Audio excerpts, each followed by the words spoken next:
오늘은 여러분들을 결혼잔치에 저와 여러분들이 함께 동참해서 마음껏 마시고 마음껏 드시고 또 오늘 결혼잔치에 주님이 초청되어서 참 주인공이 되셨는데 그 주님도 만나고 또 주님이 우리에게 하시는 말씀이 무엇인지 듣고 은혜를 함께 나누고자 합니다. 이스라엘 나라에는 이 혼인잔치를 하면 우리나라처럼 지금 막 30분도 막 길다고 막 쫓겨나고 막 조금만 길면 난리 나는데 이스라엘 나라 이 본문의 요한복음 2장에 나오는 혼인잔치는요 적어도 일주일 아니면 2주간 이 혼인잔치를 엽니다. 시시한 이 돈 벌어서는 장가도 못 들고 시시도 못 갑니다.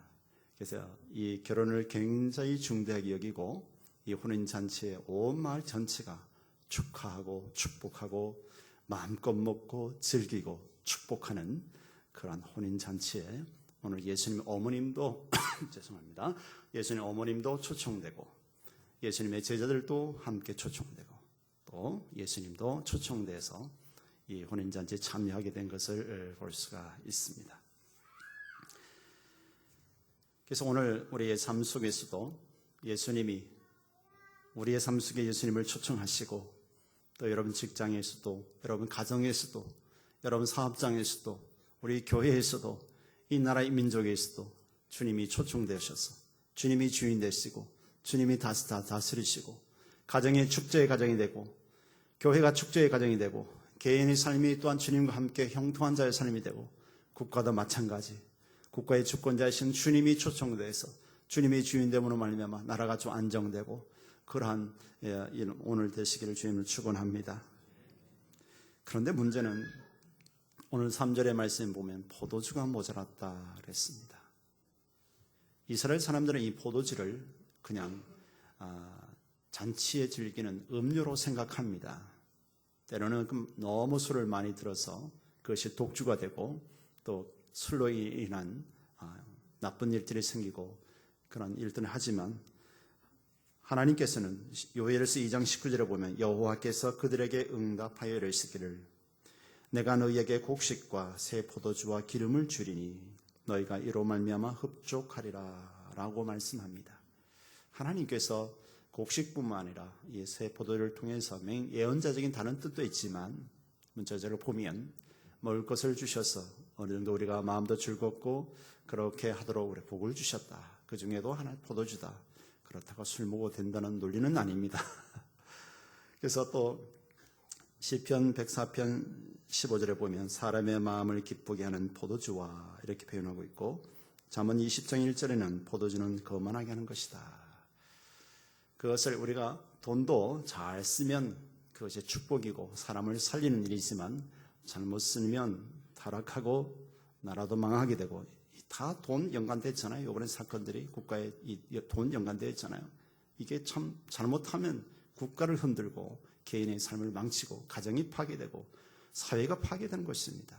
마찬가지로 이 포도주도 잔치를 위해서 이 주인공 신랑 신부를 축하하는 이렇게 즐거움이면 괜찮은데 이것이 가음해서 하면 독주가 되고 개인의 삶이 또 이 결혼식이 파탄이 납니다. 이렇게 일주일 아니면 2주 동안 긴 이렇게 축하연을 벌다 보니까 포도주가 때로는 모자랄 수가 많습니다. 그런데 그 자리에 예수님이 초청되었고 예수님 어머님이 예수에게 이르되 저희에게 포도주가 없다. 이미 예수님 어머님은 어릴 때 태어날 때부터 동정녀 마리아에게 꿈을 통해서 하나님 말씀하셨고 그냥 아들이 아닌 하나님이 사람 되어서 자기 몸을 빌려오신 하나님이란 것을 알고 있었거든요. 그래서 이 어렵고 포도주가 없으면 잔치가 흥이 없고 잔치를 망치는 이곳에 문제를 안고 주님 앞에 나와서 아들 포도주가 없다 라고 말했을 때 예수님 하신 말씀이 4절에 보면 예수께서 가라사대 여자여 나와 무슨 상관이 있나이까 내 때가 아직 이르지 못하였나이다.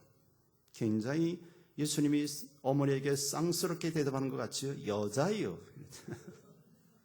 근데 원어에 보면 기나이라는 뜻을 갖고 있는데 그 그리스에서 왕이 왕후를 부를 때 왕후여 이렇게 부르잖아요. 그냥 어이 이리 와봐 뭐 이러지 않습니다. 왕으로 볼 때 왕후여 존칭을 해주시죠. 자기 아내지만. 그리고 굉장히 사랑스러운 아내를 부를 때에 여보 하고 이렇게 부르듯이 굉장히 어머니에 대한 존체의 존칭을 해서 어머니 지금 내 때가 아닙니다. 다시 말해서 어머니가 요구하는 그 때보다도 하나님의 때를 기다리고 있다는 사실이죠. 하나님의 때가 되면 하나님은 역사하신다는 사실을 말씀해 주고 있습니다. 그런데 예수님 어머님이 하인들에게 이렇게 말씀합니다. 5절에 보면 너희에게 무슨 말씀을 하시든지 그대로 하라. 오늘 제목이죠. 말씀이 제목이 길어서 그대로 하라만 해놨는데 하인들, 여기서 보면 남의 집에 예속된 종이 아니라 팔려온 종이 아니라 여기서는 잔치를 돕기 위한 도우미들하고 보면 됩니다. 오늘 보면 도우미들을 보고 하는 말이 예수님께서 무슨 말씀을 하시든지 그대로 하라라고 그 일하는 도우미들에게 어머님이 부탁을 합니다. 다시 말하면 예수님이 어떠한 말씀을 하시더라도 네 생각과 달라도 무슨 말씀을 하시든지 그대로 순종하라. 네 경험과 달라도 그대로 순종하라. 네가 순종할 환경이 못 되어도 그대로 순종하라. 네가 이해가 안 되더라도 예수님이 하신 말씀대로 그대로 순종하라. 그 말을 씁니다. 원뜻은. 그래서 당시 보면 유대인의 결례를 따라 두세 통 드는 돌 항아리 6이 놓였다라고 6절에 말씀하고 있지요. 유대인들은 항상 하나님 앞에서 서는 마음으로 음식을 먹기 전이나 먹은 후에 손을 씻는 습관이 있습니다. 그리고 집을 나갔다가 들어올 때도 항상 발을 닦는 습관이 있어요. 이것이 하나님 앞에 하나님의 결례의식, 종교의식과 연관되어 있습니다. 그래서 항상 집안에 돌 항아리들이 있어요. 물을 담아놓고.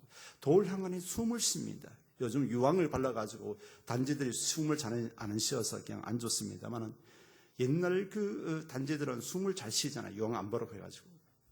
돌 항아리는 참으로 천연 항아리지 않습니까? 그런데 이 6개의 항아리가 돌 항아리가 있었는데 그 안에 보면 학자들이 말하면 그 안에 물이 얼마나 들어갔냐면 420리터 내지 700리터 이상의 물이 들어간답니다. 여러분 그 석유통 있죠? 이만한 석유통 그걸 갖다 500리터만 생각한다 할지라도 25통을 갖다 부의하는 상황입니다. 그런데 예수님께서 7절에 이런 말씀을 하십니다. 예수께서 저희에게 이르시되 도우미들에게 하인들에게 항아리에 물을 채우라 하신즉 아구까지 채우니 짧게 이렇게 말씀은 기록되어 있지만요. 잔치에 도우미들이 할 일도 많은데 예를 들어 석유통 그 20리터짜리 통을 25통 정도를 갖다 퍼붓는 일은 결코 쉬운 일이 아닙니다. 우리 뭐 수도 꼭지 틀면 나오지만 뭐 펌프 옛날식으로 펌프 풀면 나오지만 이스라엘 땅에는 물이 그렇게 흔하지 않습니다. 먼 거리에서 우물에서 걸러 들어서 와야 됩니다. 25통을 도우미들이 나른다고 생각해 보십시오. 예수님 포도주가 모자란데 왜 물은 왜 또 옵니까? 포도주가 모자란다고 해요. 포도주가 이럴 수가 있습니다. 바쁜데 지금 물이 왜 필요합니까? 물은 괜찮아요. 없어도 괜찮아요. 그럴 수도 있어요. 그런데 그 하인들은 아무 말, 자기의 이론, 자기의 경험, 자기의 어떤 이해가 안 되더라도 말 한마디 하고 아구까지 채웠다라고 7절에 후반절에 갔죠. 아구까지 채웠다. 물로 가득 채웠다는 것입니다. 당시에 이스라엘 나라의 혼인잔치에는요, 이 7일 내지 14일간의 이 잔치를 하다 보니까 처음에는 맛있는 포도주를 내놨다가 시간이 좀 지나면 지날수록 사람들이 좀 식기가 있으면 약한 포도주, 조금 떨어지는 포도주, 나중에 물도 슬쩍 섞고 이렇게 해서 잔치에 내놓지 않습니까? 요즘 뭐 술 파는 사람들 얘기 들어보면 술이 한참 군대를 만들어 됐을 때에 슬쩍 물 탄다는 이야기도 저로 들어봤습니다. 술은 안 먹어봤지만 그런다 하더라고요. 또 가짜 양주도 갖다 주고 그러다 돌아가서 법적으로 걸리고 하잖아요. 그런데 연회장에게 이 돌에 가득 차 있는 물을 갖다가 연회장에게 갖다 주라 그랬습니다. 연회장은 잔치를 주관하는 잔치장입니다. 지금은 우리 결혼식 하면 사회에 세워서 모든 것을 진행하게 하잖아요. 연회장을 세워서 이제 모든 음식이 잘 조달되는지, 빠진 게 없는지, 부족한 게 없는지, 포도주 맛은 괜찮은지 항상 확인하고 연회장의 주관에 따라 음식이 배달되고 술이 배달되고 이렇게 나눠지게 됩니다. 그래서 예수님께서 물을 떠다가 돌 항아리에 물을 채우는 물을 떠다가 하인들을 보고 연회장에게 갖다 주라라고 말씀합니다. 밑에 하인들은 더 이해가 안 됩니다. 아니 지금 포도주가 모자란데 예수님 포도주를 달라 그랬지 물을 달라고 하지 않았습니다. 예수님 혹시 잘못 듣지 않으셨습니까? 라고 우리가 반론을 할 수도 있습니다. 그들은 이유를 달지 않습니다. 무조건적인 순종을 합니다. 잔치 옆에 바로 물통이 있는 것이 아니라 이제 비가 내리거나 이러면 오물터에 들어가기 때문에 좀 창고 비슷한 곳에 돌항을 해놓고 거기서 물을 떠다가 이제 잔치하는 사람들에게 들고 오는 순종하고 걸어오는 순간에 우리가 말씀을 순종할 때 하나님의 역사는 시작되기 시작합니다. 말씀을 순종할 때 하나님 말씀에 우리가 토달지 않고 하나님 말씀에 순종하고 나아갈 때 그때 하나님의 역사가 일어나기 시작하는 거예요. 얼마 되지 않는 그 마당에서 창고에서 마당까지 나오는 창고에서 방으로 옮기는 그 순간에 물이 변화해 포도가 되는 하나님의 역사가 시작되었다는 사실입니다. 그런데 연회장이 포도주 맛을 보고 보통 남의 집의 사람들은 나중에 좀 맛도 별로 없는 그런 포도주를 내는데 최고의 포도주를 내놓거든요. 그래서 오늘 보면 신랑을 불러라고 이렇게 말씀하고 있는데요. 말씀 보면 신랑을 불렀다라고 그랬습니다. 신랑을 불러가서 9절에 보면 포도주 맛을 보고 연회장이 물로 된 포도주 맛을 보고 그는 어디서 알지 못했어요. 어디서 구했는지. 그러나 물도 온 하인들은 알더라라고 말씀하는데요. 우리가 하나님을 경험한 사람들은 하나님이 어떠한 하나님은 아는 것입니다. 우리가 말씀에 순종해서 경험한 사람들은 계속적으로 경험하고 순종하고 나아가지만 하나님의 말씀에 순종해서 하나님의 역사를 보지 못한 사람들은 과연 그럴까? 지금도 하나님 역사하실까?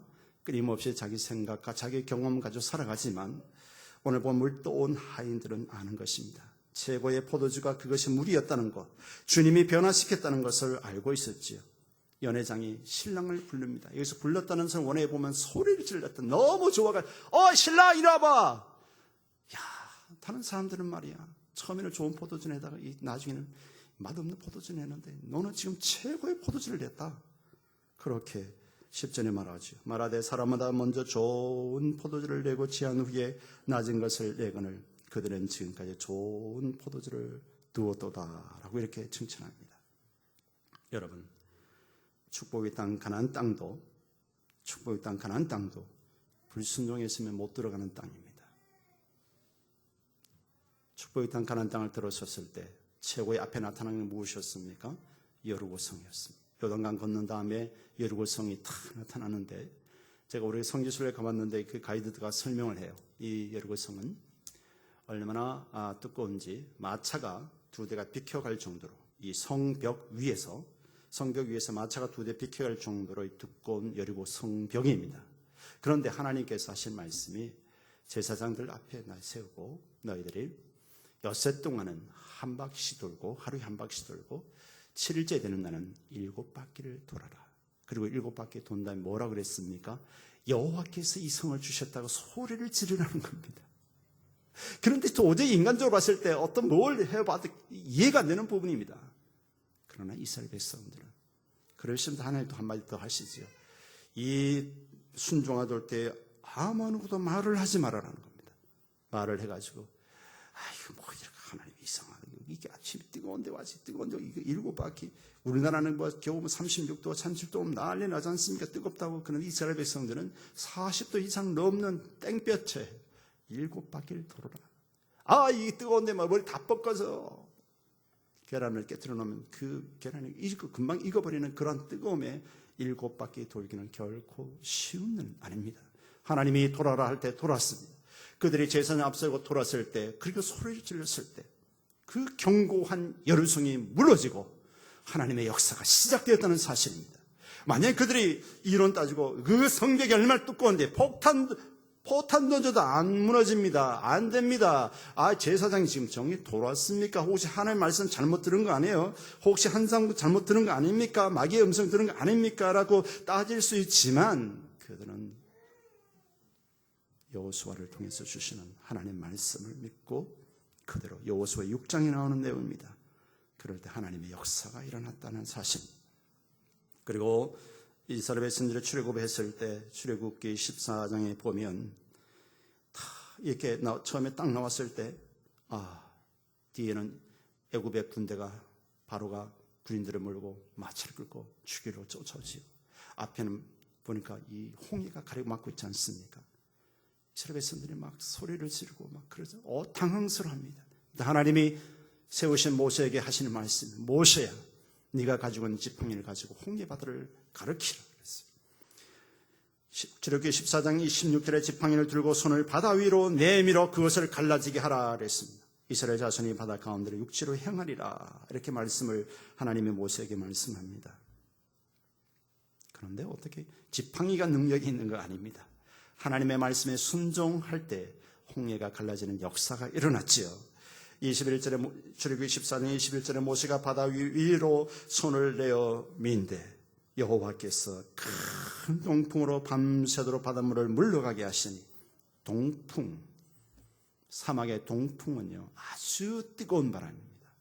뜨거운 바람, 뜨거운 바람으로 동풍을 해서 물을 갈라지게 한 다음에 밑에 갯벌이고 진펄된 그런 찐득하는 그런 곳에서 이스라엘 백성들이 건너갈 수가 없잖아요. 그것을 하나님 밤새도록 물을 벽을 세운 다음에 그 속에 길을 동풍으로 마르게 한 다음에 마르게 한 다음에 하나님이 이스라엘 백성들 건너가게 하셨거든요. 21절에 모세가 바다 위로 손을 내어 민데 여호와께서 큰 동풍으로 밤새도록 바닷물을 물러가게 하시니 물이 갈라져 바다가 마른 땅이 된지라 라고 말씀합니다. 우선 뒤에 바로 군대가 따라온다며요. 거기는요 하나님이 흑암을 해서 이스라엘 바로 군대를 확 움직이지 못하다 가둬놔 그랬어요. 꼼짝 못하게. 그리고 앞에 이제 하나님이 동풍을 보내서 이스라엘 백성들에게 건너갈 수 있도록 벽을 세운 다음에 바닥은 뜨거운 바람으로 마른 땅에서 이스라엘 백성들을 건너가게 하는 기적이 일어났습니다. 만약에 모세가 하나님 이 지팡이에 뭐 능력이 있습니까? 라고 순종하지 않았다면 홍해는 갈라지지 않았습니다. 때로는 우리의 논리적으로 현실적으로 이해가 안 된다고 해서 말씀을 순종하지 않으면 여러분 평생 죽을 때까지 하나님의 역사는 일어나지 않습니다. 하나님이 말씀을 공부할 때, 말씀을 들을 때, 예배를 할 때, 기도를 할 때, 찬양을 할 때 성령이 내 마음속에 레마의 말씀으로 마음에 와닿을 때 그대로 하면 순종 나가면 그때부터 하나님의 역사는 시작하는 것입니다.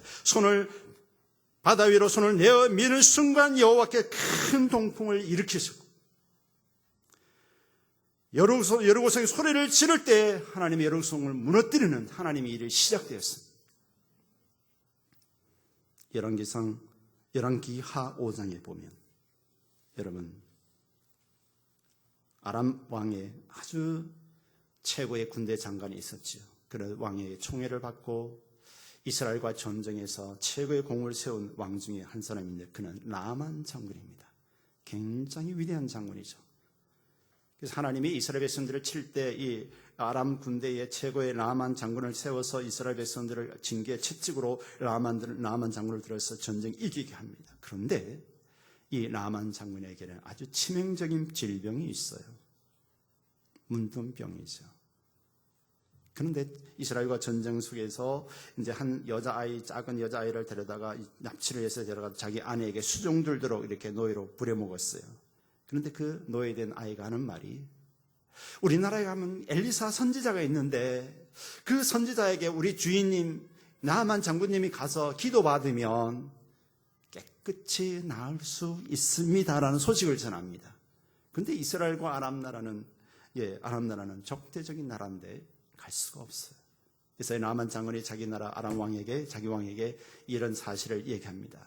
그랬더니 이스라엘 왕에게 친서를 써서 사실 내가 사랑하는 왕이 나만 장군이 있는데 저 왕을 좀 치료해 주시오. 이스라엘 왕이 이 문서를 듣고 이 사람이 우리하고 싸우려고 시비 걸었다. 내가 어떻게 이 문둥병을 치료하느냐 하며 옷을 찢고 회개하고 난리 납니다. 그것을 엘리사가 소식을 듣고 사람에게 전도사를 보내서 쉽게 말하면 전사를 보내서 그 나만 장군 나에게 보내라 하시오. 말을 타고 금을 6,000개나 준비해가지고 열왕기하 5장 5절에 보면 아람 왕이 가로되 갈지어다 이제 내가 이스라엘 왕에게 글을 보내리라. 나만이 곧 떠날 새 은 10달란트와 금 6,000개와 의복 10벌을 가지고 갔다 그랬어요. 금 6,000개. 내가 상세하게 금이 얼마나 무게였는지 정리 안 했지만 금 6,000개 어마어마한 돈이 있어요. 자기가 치료받으면 이만한 대가로 주겠다고 갔습니다. 말을 타고 엘리사의 집 앞에 보면 또 선이 엘리사가 나와서 1차 선지자가 나와서 장군님 오셨습니까? 하고 머리에 손을 얹고 막 나병 환자를 위해서 여호와의 이름으로 기도해 줄 알았더니 밑에 선지 성도를 보내가지고 가서 저 요단강에 가서 7번 몸 씻으라 해라 라고 얼굴도 안 보여주고 기분이 나빴던 거예요. 분해가지고 내가 말이지 누군데 나와서 머리에 손을 얹고 기도해 줄 줄 알았더니 뭐 요단강 가서 물더비를 깨끗이 하는 요단강에 가서 7번 씻으라고? 우리나라는 그보다 더 깨끗한 맑은 강들이 얼마나 많은데 그러면서 분해가지고 돌아서 촥 나옵니다. 나왔을 때 밑에 종들이 그럽니다. 신하들이 장군님 이거보다 더 큰 일을 시켜도 해야 되지 않습니까? 이럴 때 가만히 생각해보면 그러니 돌아가면 문득미로 죽을 건데 이거보다 더 심한 것도 시켜도 할 건데 왜 화냈습니까? 그랬더니 이 나만 장군이 요단강에 가서 7번 몸을 그대로 순종하는데요.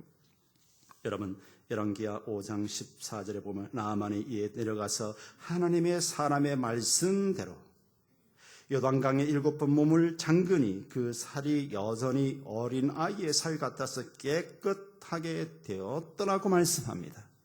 문둥병자가 하나님의 사람 엘리사의 말씀대로 자기의 자존심 다 내려놓고 자기의 권력 장군의 모습을 다 내려놓고 하나님 앞에 연약한 모습대로 죄인의 모습대로 순종하니까 문둥병이 어린아이 살처럼 깨끗한 피부로 치료되었다 이거예요.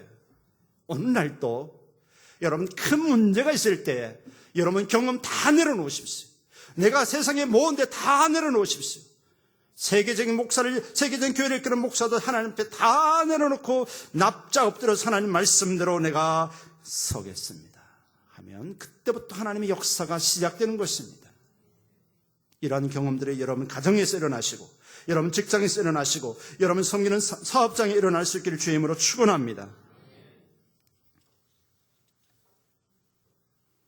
제가 대전에 섬길 때 연로하신 80이 된 타교에 여기저기 다니다 오신 장로님이 한 분 계셨어요. 그분은 아주 큰 문제를 안고 있어서 제가 우리 아는 선배 목사님을 그분에게 이제 상담을 해서 예언도 하고 이제 그 은사에 있는 목사님 소개를 해서 이제 마지막으로는 기도를 한번 해주겠다고 이제 그 장로님에게 무릎을 꿇고 기도 받으십시오 이랬거든요. 목사에게 무릎을 꿇는 것이 아니라 기도 받을 때 하나님 앞에 서는 마음으로 기도를 우리가 무릎 꿇고 기도 받잖아요. 근데 이 장로님은 오해를 하신 거예요. 목사 앞에 무릎 꿇는 걸로. 저는 목사 앞에 80 넘은 노인이 내가 장로인데 이렇게 기도 받으러 했다고 해서 교회를 안 나오시는 거예요. 우리가 말씀을 들을 때도 전필의 목사의 말이 아니라 전필의 목사를 통해서 하나님이 주시는 말씀을 듣는 거지 내 이야기를 듣는 건 아니라는 사실입니다. 구역장이 설교를 하더라도 교우장님이 설교를 하더라도 전도사가 설교를 하더라도 전도사의 말이 아니라 구역장의 말이 아니라 교사의 말이 아니라 하나님의 말씀을 전하기 때문에 우리는 하나님의 말씀 앞에서 겸손히 낮아지고 내 모든 것을 내놓고 말씀을 들을 때 하나님의 역사가 시작되고 믿음으로 순종할 때 하나님의 기적이 일어난다는 사실입니다. 오늘 본문 말씀도 그렇잖아요. 하인들이 많은 잔치에 도우미를 가서 많은 경험이 있었는데 예수님 말씀을 무시하고 픽픽 웃기는 하고 이랬다면 물은 포도주로 변하지 않았어요. 오늘날도 어제나 오늘날 영원토록 동일하신 예수 그리스도께서 오늘 예배 가운데서 거하고 계시고 우리가 말씀 가운데도 지금 우리 마음 가운데 오셔서 함께 하시거든요.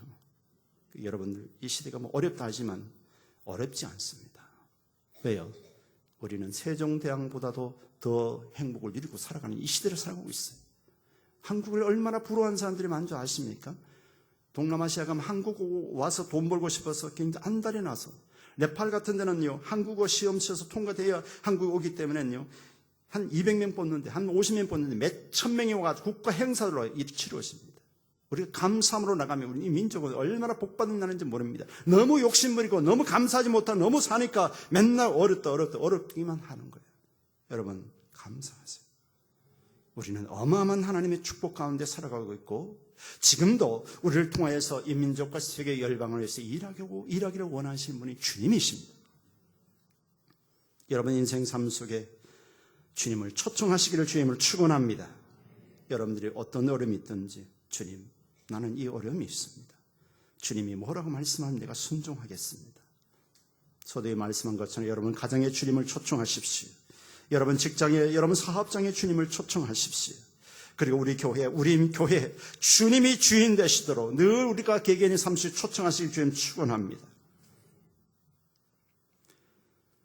많은 분들이 예수님을 초청은 잘 하시는데 주님의 말씀을 절대적으로 잘 순종하지 않습니다. 여기서 주님은 역사하지 않으세요. 여러분 환경 내려놓고 경험 내려놓고 주님 말씀하시면 한번 주님의 일에 한번 순종해 보시길 바랍니다. 선교하라 하면 그냥 선교하면 됩니다. 그리고 교회에 빚 갚으라 하면 하나님 내가 이 일에 동참하겠습니다. 순종하면 됩니다. 나머지 주님 감동하시면 주님이 역사하시는 겁니다. 네. 가난한 자 도우라 하면 가난한 자 도우면 되는 겁니다. 그리고 어려운 나라 백성을 도우라 하면 도우면 되는 것입니다. 우리나라도 잘 살면 언제 오래 세월 동안 잘 살았습니까? 이제 뭡니까? 전쟁으로 해서 나라가 참으로 피폐했던 이 민족도 미국을 비롯해서 많은 나라들이 원조를 했습니다. 많은 그리스도인들이 우리를 도왔습니다. 예를 들어서 우리 극동방송 사장 김장한 목사님, 수원 침례교회 원로 목사님, 목사님도 어릴 때 가난해서 먹을 것이 없어 구두 닦기 하고 이렇게 했는데 미군 군인 만나가지고 크리스찬 미군 군인을 만나 그 가족이 양아들처럼 삼아가지고 미국에 데려가서 공부를 시키고 그리고 먹고 입히게 다 해가지고 훌륭하게 공부시켜가지고 그를 한국에 보내서 수원 침례교회에 아주 엄청난 많은 영혼들을 건져내고 그로 말미암아 극동방송 사장으로 이 하면으로 그 복음 전파가 우리 민족뿐만 아니라 그 극동방송을 통한 세계 복음을 전하는 선교의 도구로 귀하게 쓰임받고 있잖아요. 지금도 아주 짱 설교 잘하시잖아요. 저도 존경하는 목사 중에 한 분이 그분이. 만약에 그분이 미국에 있는 미국 군인으로 왔던 우리 미국 크리스찬 그분들이 그냥 처변에 놔뒀다면 그냥 평범한 사람으로 그냥 노인을 누르고 갔을 것입니다. 하나님이 그분들의 섬김을 통하여 위대한 하나님 목회자를 만들었고 그 한 사람을 통하여 이 민족과 세계 열방을 위해서 귀하게 쓰는 도구로 쓰임받았잖아요. 우리가 후원하는 캄보디아 신학교 후원, 케냐의 이성교 선교사 후원, 북인도의 모정한 선교사, 필리핀의 우리 노예 정찬성 최상서 선교사, 중국의 우리 소세라 선교사, 이런 가난한 나라, 터키 같은 그래 좀 잘 살지만은 이 필리핀이나 캄보디아, 케냐, 북인도 이런 데는 너무 가난합니다. 그래서 돈이 없어서 부모가 돈을 못 버니까 돈이 없어서 이 학교를 못 보내는 경우가 많아요. 이번에 우리가 8월 달에 단기 순교 가서 우리 어머니 지사님 아들이 현성이가 가지고 있던 달러 바꿔서 써도 되지만 자기가 한 40달러 한 4만 원 조금 넘는 걸 가지고 그 가난한 집에 도와줬더니 그 아버지가 교회를 안 나오는데 교회를 나오게 되고 이 엄청난 선교 아닙니까?